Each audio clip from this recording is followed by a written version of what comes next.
Hello everyone, আজকে আমি আলোচনা করছি ক্লাস 11 এর ইউনিট 3 এর যে টপিকটি আছে সেইটি সম্পর্কে, নাগরিকত্ব সম্পর্কে মূলত। আজকে আমি আলোচনা করব নাগরিকত্বের কি অর্থ আছে, এর সংজ্ঞা কি আছে, নাগরিকত্ব অর্জনের কি কি পদ্ধতি হতে পারে এবং নাগরিকত্ব মানুষ কিভাবে হারাতে পারে বা কি কি কারণে হচ্ছে নাগরিকত্ব একটা মানুষের থাকে না হয়, এবং ভারতীয় সংবিধানে নাগরিকত্ব সম্পর্কে কি কি ধারা আছে, উপধারা আছে, সেইগুলো সম্পর্কে মূলত আলোচনা করব। তো নাগরিকত্ব বলতে আমরা কি বুঝবো? নাগরিকত্ব বলতে আমরা যখন কোনো একটা দেশে বাস করি, সেই দেশের অভ্যন্তরীণ অবস্থায় আমাদের একটা আইডেন্টিটি কার্ড, যেটা মাধ্যমে আমরা পরিচিত হই, আমরা সেই দেশের, সেই স্পেসিফিক, সেই নির্দিষ্ট দেশের নাগরিক হিসেবে, ঠিক আছে। কিন্তু নাগরিকত্বের যে অর্থ, এটা আজকের দিনে চলে আসেনি, এটা বহু যুগ আগেকার কনসেপ্ট। এই যে সময়কাল, এখনকার যে নাগরিকত্বের ধারণা, এটার থেকে আগেকার দিনের ধারণাটা অনেক আলাদা ছিল। যেমন প্রাচীন গ্রীসে নগর রাষ্ট্র বা সিটি স্টেট, যেটাকে পলিস বলা হতো, এবং এখানে যে বাসিন্দারা বাস করতেন তাদেরকে হচ্ছে নাগরিক বলা হতো। কিন্তু তখনকার এই ভোটার কার্ড, আধার কার্ডের এইসব ব্যবস্থা ছিল না। তখনকার দিনে সেই যে স্পেসিফিক যে সিটি স্টেট গুলো ছিল, যেমন অ্যাথেন্স, যেমন স্পার্টা, যেমন স্ট্যাগিরা, এগুলো হচ্ছে একটা সিটি স্টেট ছিল। তখনকার দিনে এই সিটি স্টেট গুলোতে যে বাসিন্দারা বাস করতো তাদেরকে নাগরিকত্ব বলা হতো। এবং এই যে বর্তমান যুগ, এখনকার টাইমে যদি কথা বলি, তাহলে রাষ্ট্রের পরিধি বিশাল হয়ে যায়। মানে রাষ্ট্রের পরিধি মানে রাষ্ট্রের ব্যাপকতা অনেক। একটা রাষ্ট্র আর একটা নগর রাষ্ট্র মানে সিটি স্টেট আগেকার দিনে, এটা মানে কি বলবো, এটার যে আয়তন, সেটার মধ্যে একটা বিস্তর ফারাক আছে, ঠিক আছে। আগেকার দিনে নগর রাষ্ট্র মানে একটা ছোট্ট অঞ্চলকে নিয়ে বোঝানো হতো, কিন্তু এখনকার রাষ্ট্রের পরিধিটা অনেক বিশাল, আকারে অনেক বড়। তাই জন্য নাগরিকতারও যে অর্থ আছে সেটারও ব্যাপক পরিবর্তন ঘটেছে, ঠিক আছে। তো নাগরিকত্বের সম্পর্কে বিভিন্ন তাত্ত্বিক বিভিন্ন মতামত দিয়েছে। যেমন অ্যারিস্টটল, ইনি যেহেতু হচ্ছে প্রাচীন গ্রিসেরই হচ্ছে একজন তাত্ত্বিক ছিলেন, এবং ইনি যে চিন্তা ভাবনা তখনকার দিনে পোষণ করতেন, হয়তো তখনকার দিনের যে ধারণার সঙ্গে এখনকার দিনের ধারণা কখনোই মিলবে না। তাই অ্যারিস্টটলের ধারণা একটু অন্য নাগরিকত্ব সম্পর্কে। তিনি মনে করেন যিনি রাষ্ট্রের শাসন কাজ এবং বিচার কার্যে অংশ নেন তিনিই নাগরিক। মানে এখানে অ্যারিস্টটলের যে ধারণা, এখানে তো সংজ্ঞাতে খুব ছোট করে লেখা আছে, কিন্তু অ্যারিস্টটলকে যখন বিস্তারিতভাবে পড়া হবে গ্রাজুয়েশন লেভেলে, যারা পলিটিক্যাল সায়েন্স নেবে তারা জানতে পারবে যে অ্যারিস্টটল নাগরিক বলতে শুধুমাত্র যারা বেশি বেশি দাস পুষতে পারতো মানে যাদের বেশি বেশি দাস ছিল, বেশি বেশি সম্পত্তি ছিল, যারা একটু সমাজে উঁচু তলার মানুষ মেনলি, তাদেরকে নাগরিক বলা হতো, এবং এরাই রাষ্ট্র শাসন কার্য পরিচালনা করতো। এবং অ্যারিস্টটলের মতে মহিলা, বাচ্চা এবং যারা বয়স্ক তারা কখনো মানে নাগরিক হতে পারে না। এটা কিন্তু আগেকার মত, এটা নিয়ে সমালোচনা করার কিছু নেই। তখনকার টাইমে এরকম করেই হচ্ছে দেখা হতো। কেন বাচ্চাদেরকে নাগরিকত্ব দেওয়া হতো না? মানে বাচ্চারা খুব ইম্যাচিওর হতো, তাই জন্য রাষ্ট্র সম্পর্কে তাদের কোনো একটা স্পেসিফিক ধারণা ছিল না। এবং মহিলাদেরকে সবসময় হাউস হোল্ড কাজে, মানে সবসময় ডোমেস্টিক কাজেই হচ্ছে তাদেরকে নিযুক্ত করা হতো। গৃহস্থলীর কাজই তারা করবে, এটা মহিলাদের জন্য একটা তখনকার জন্য সীমাবদ্ধ কাজ ছিল। এবং বয়স্করা ডাইরেক্টলি রাষ্ট্র শাসন কার্যে এসে অংশগ্রহণ করতে পারবে না। মানে তাদের যেহেতু বয়স হয়েছে, তারা তাদের বাড়ি থেকে এসে না, মানে রাষ্ট্রের যে যে কাজগুলো আছে, ডিসিশন মেকিং এর যদি কোনো কাজ থাকে তাহলে তারা আসতে পারবে না। তাই তাদেরকেও নাগরিকত্ব দিতে অস্বীকার করেন অ্যারিস্টটল। তো এই তিন ধরনের কি, এদেরকে হচ্ছে নাগরিকত্ব দিতে অস্বীকার করতে। কিন্তু যারা বেশি বেশি করে দাস পুষতো তাদেরকেই হচ্ছে নাগরিকত্ব দেওয়ার কথাই হচ্ছে ইনি বলেন। তারপরে আসি এখনকার দিনে হচ্ছে হ্যারল্ড ল্যাস্কি যিনি আছেন, তিনি নাগরিকত্ব সম্পর্কে এটা বলেন, নাগরিকত্ব হলো জনকল্যাণের জন্য নিজের সর্বোচ্চ বিচার বুদ্ধির প্রয়োগ। ইনি একটা যথার্থ একটা ভালো সংজ্ঞা দিয়েছেন, যেখানে জনকল্যাণের জন্য যে নিজের যে সর্বোচ্চ বিচার বুদ্ধি, আমি নাগরিক হলে আমার তো ভোট দানেরও মানে ভোট দেওয়ার অধিকার থাকবে, তাই জন্য আমি জনকল্যাণ যে করবে, যে প্রতিনিধি করবে, তাকে আমি নির্বাচন করে নির্বাচনের মাধ্যমে সেই প্রতিনিধিকে আমি আনবো সরকার হিসেবে, তাই জন্য সে আমার জনকল্যাণের কাজে হচ্ছে কাজ করবে, নিজেকে নিয়োজিত করবে। তো সেটাই হচ্ছে হ্যারল্ড ল্যাস্কি যিনি আছেন তিনি বলছেন। এবার আসি নাগরিকতা অর্জনের কি কি পদ্ধতি হতে পারে। সাধারণত নাগরিকতা অর্জনের দুইটি পদ্ধতি হতে পারে, একটা হচ্ছে জন্মসূত্রে বা বাই বার্থ, আর একটা হচ্ছে অনুমোদন সূত্রে বা বাই ন্যাচারালাইজেশন। তো প্রথমে আসি জন্মসূত্রে নাগরিকত্ব বা বাই বার্থ, কিভাবে হচ্ছে মানুষ নাগরিকত্ব পেতে পারে। এটার আবার দুটো নীতি আছে, একটা হচ্ছে রক্তের নীতি বা জাস স্যাঙ্গুইনিস, আর একটা হচ্ছে জন্মস্থান নীতি বা জাস সোলি। ঠিক আছে, যদি রক্তের সম্পর্কে নীতি বলি, তাহলে এই নীতি অনুযায়ী শিশুর যেখানে জন্ম হোক না কেন, তার যে পিতামাতা আছে তাদের যে নাগরিকত্ব, মানে পিতামাতার যে দেশে নাগরিকত্ব থাকবে, শিশু যদি অন্য দেশে গিয়ে জন্মায় বা পিতামাতা ঘুরতে গিয়ে অন্য মানে অন্য জায়গায় ঘুরতে যায় এবং সেখানে সেই শিশুটির জন্ম হয়, তাও সেই শিশুর পিতামাতার যে জায়গায় নাগরিকত্ব আছে, যে দেশে নাগরিকত্ব আছে, সেই দেশের নাগরিকত্ব অনুযায়ী সেও সেই নাগরিকত্ব পাবে। যেমন ভারতের যদি কোনো দম্পতির সন্তান হয়, তিনি মানে তারা যদি আমেরিকায় যান, তাহলে রক্তের নীতি অনুযায়ী সে ভারতীয় নাগরিক হবে। ঠিক আছে, এবার আসি জন্মস্থান নীতি বা জাস সোলি নীতি। এই নীতি অনুযায়ী কোনো শিশু যে রাষ্ট্রের ভূখণ্ডে জন্মগ্রহণ করবে সেই রাষ্ট্রের নাগরিকত্ব পাবে। এখানে পিতামাতা যে দেশেরই নাগরিকত্ব পাক না কেন, সেটা কোনো এখানে বিবেচ্য বিষয় নয়। কারণ মানে এইভাবেই হচ্ছে হয়ে আসছে, জন্মসূত্রে নাগরিকত্বের এইভাবে হচ্ছে এই দুটো নীতি প্রাধান্য পায় আর কি।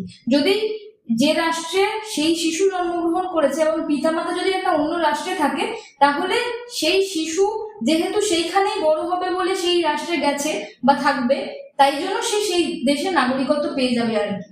মানে ছোটবেলা থেকেই তার যে প্রসিডিওর আছে, একটা নাগরিক হতে গেলে প্রত্যেকটা দেশের আলাদা আলাদা তো হচ্ছে নীতি নিয়ম আছে, যে এত বছর থাকতে হবে এখানে, বা ছোটবেলা থেকেই যে বার্থ সার্টিফিকেটের যে জিনিসপত্র যে তৈরি করা, সে যে জায়গায় জন্মেছে সেই জায়গারই তো, সেই হসপিটাল থেকেই তো জিনিসপত্র সব বেরোবে, যে মানে কাগজপাতি বেরোবে, তো সেই জিনিসগুলো হচ্ছে এখানে প্রাধান্য দেওয়া হয়। এবার আসি হচ্ছে অনুমোদন সূত্রে নাগরিকত্ব অর্জন বা সিটিজেনশিপ বাই ন্যাচারালাইজেশন। যখন কোনো ব্যক্তি নিজ দেশের নাগরিকত্ব ত্যাগ করে অন্য দেশের কোনো কারণে কিছু শর্ত পূরণ করে অন্য একটি দেশের নাগরিকত্ব অর্জনের জন্য আবেদন করেন, এবং রাষ্ট্র যদি মানে সেই রাষ্ট্র যদি সেই জিনিসটাকে মঞ্জুর করে বা অ্যাকসেপ্ট করে, তখন সেটাকে বলা হয় অনুমোদন সূত্রে নাগরিকত্ব। এর সাধারণ পদ্ধতি বা শর্তগুলি হলো দীর্ঘদিন বসবাস।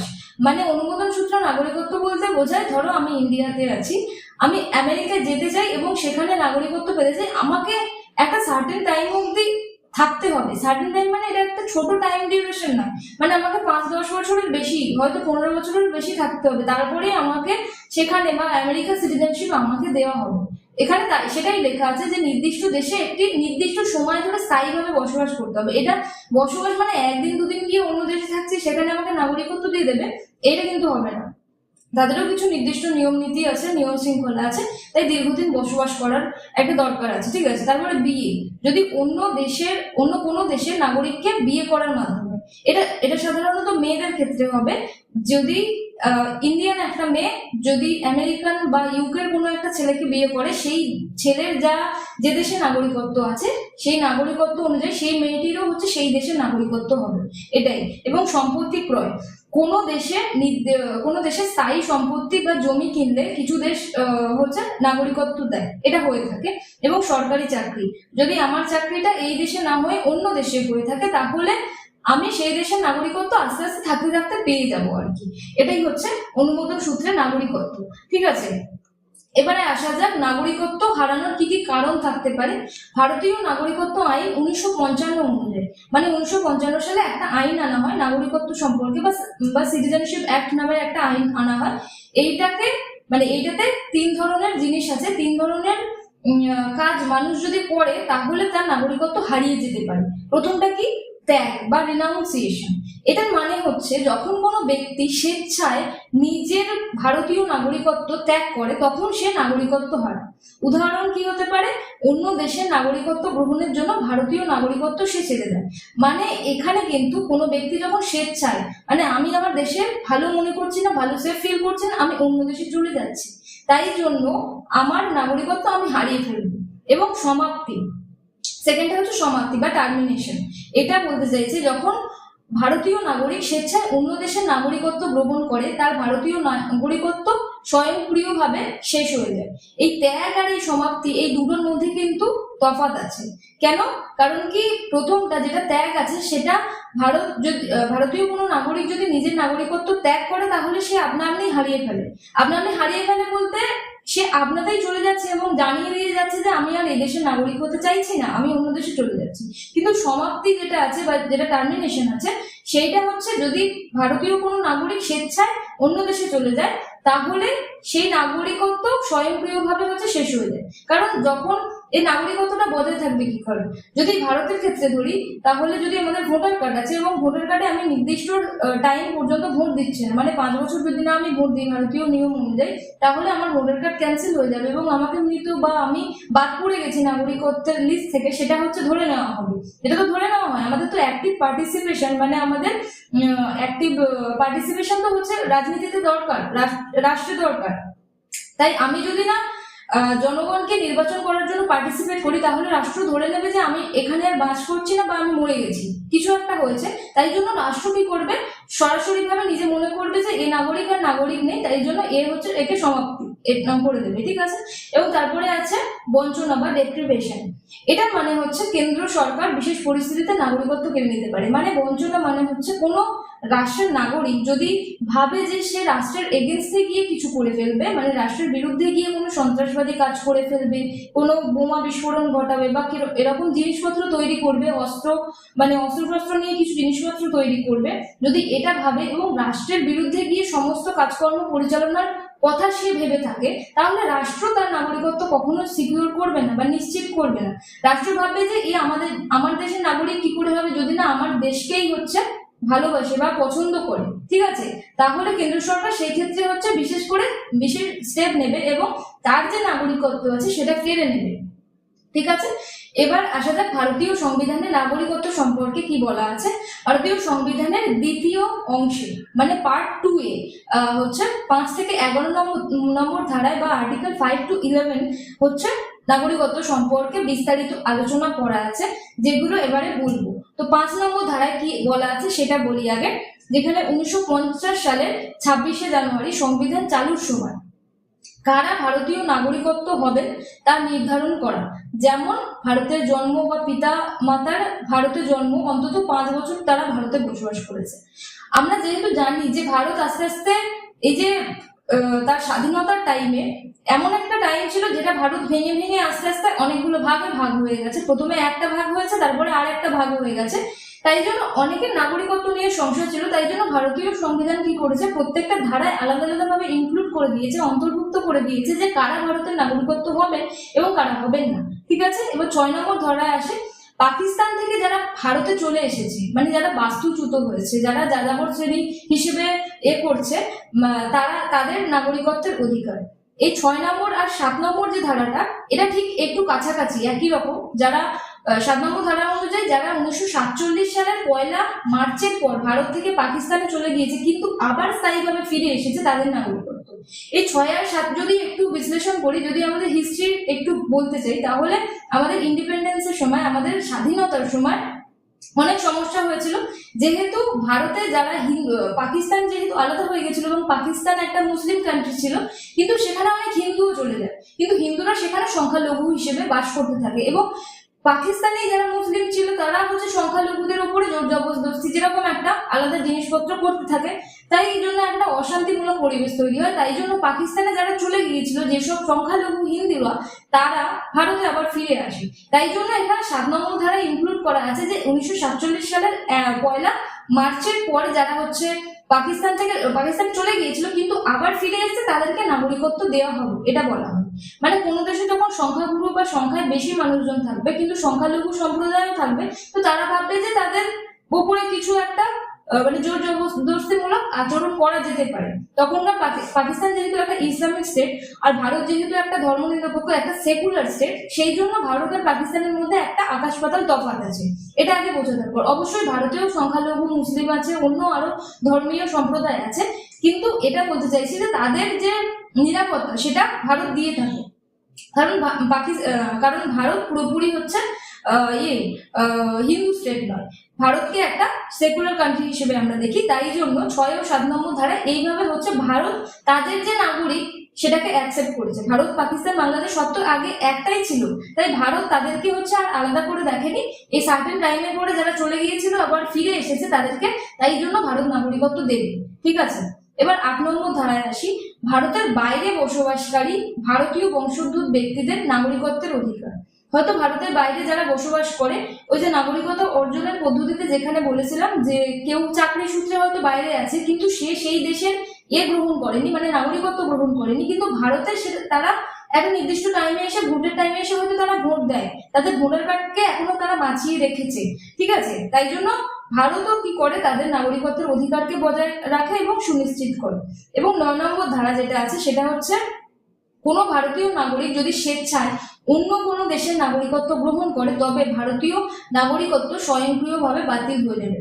মানে ভারত যেহেতু দ্বৈত নাগরিকত্বের দেশ নয়, যেহেতু অন্য দেশেও নাগরিকত্ব থাকবে আবার এই দেশেও নাগরিকত্ব থাকবে, এরকম তো কোনো মানুষ হতে পারে না। তাই ভারতে এই জিনিসটা নিষিদ্ধ আছে যে ভারত যদি অন্য কোনো নাগরিক যদি অন্য দেশে গিয়ে বাস করে তাহলে ভারত তার নাগরিকত্ব কেন অ্যাকসেপ্ট করবে, তার নাগরিকত্ব একেবারেই বাদ দিয়ে দেবে আর কি। এটা সংবিধানের 9 নম্বর ধারায় আছে। এবং 10 নম্বর ধারায় কি আছে?